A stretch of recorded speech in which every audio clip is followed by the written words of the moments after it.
Social media is a common topic in the L speaking test. In the last two videos, I shared some useful phrases and example sentences on this topic. Today, I'll share questions and sample answers to help you practice these phrases. You can find the link to the PDF document in the first comment. Part 1. Do you use social media often? Yes, I use social media almost every day. It's a great way to stay connected with friends and family, and I also enjoy following pages that share interesting content. Which social media platforms do you prefer? I prefer Instagram and Twitter. Instagram is great for visual content, like photos and videos, while Twitter helps me stay updated with news and trends. How do you usually spend your time on social media?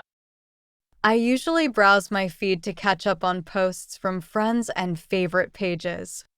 I also spend time watching videos, reading articles, and sometimes interacting with others through comments or messages. Do you think social media has changed the way people communicate? Absolutely, it has made communication faster and more convenient. People can now share updates instantly and stay in touch even if they live far apart. However, it has also led to shorter, less personal conversations. Have you ever met someone in person after first interacting on social media? Yes, I have. I once connected with someone on a travel forum, and we later met in person during a trip. It was a great experience because we already had shared interests. That's the end of part 1. Now we are going to move to part 2. In this part, you will have 1 minute to prepare and then speak up to 2 minutes. Part 2. Describe a social media platform you like to use. You should say what the platform is, how often you use it, what you use it for, and explain why you like it. One social media platform I enjoy using is Instagram. It's a visual-based platform where people can share photos, videos, and stories and follow content from friends, public figures, and businesses. Instagram has become quite popular over the years, and I find it a great way to stay in touch with others and explore interesting content.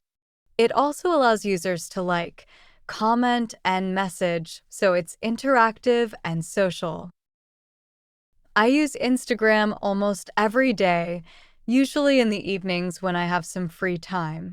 It's an easy way to unwind, and scrolling through posts and stories feels relaxing after a long day.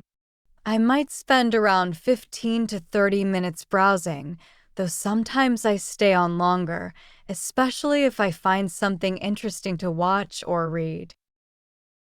I primarily use Instagram to follow my friends and family, as well as accounts related to my interests like travel, art, and cooking.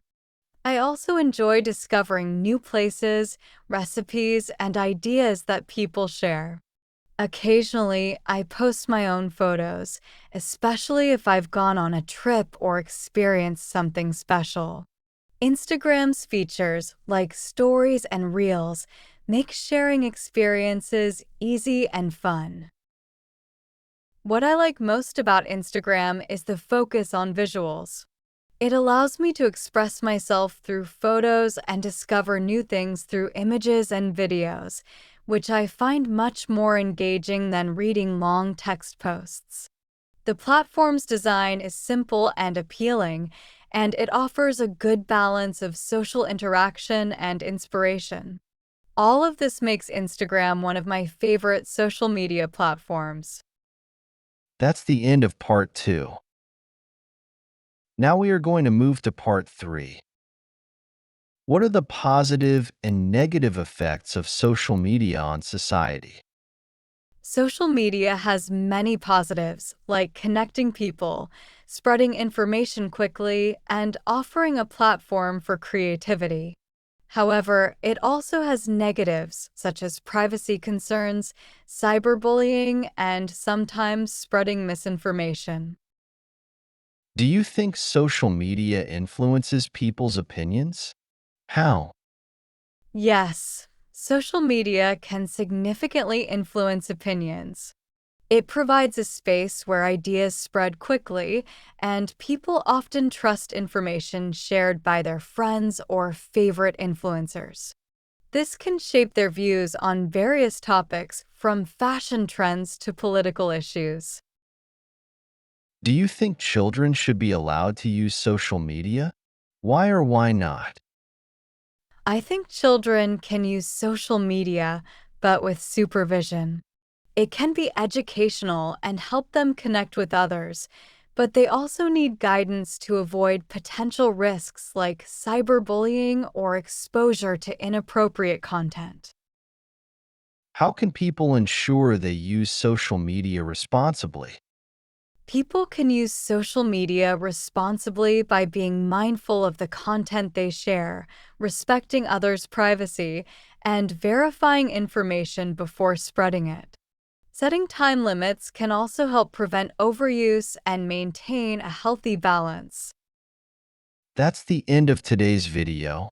Don't forget to subscribe, like, and turn on notifications so you won't miss any future videos.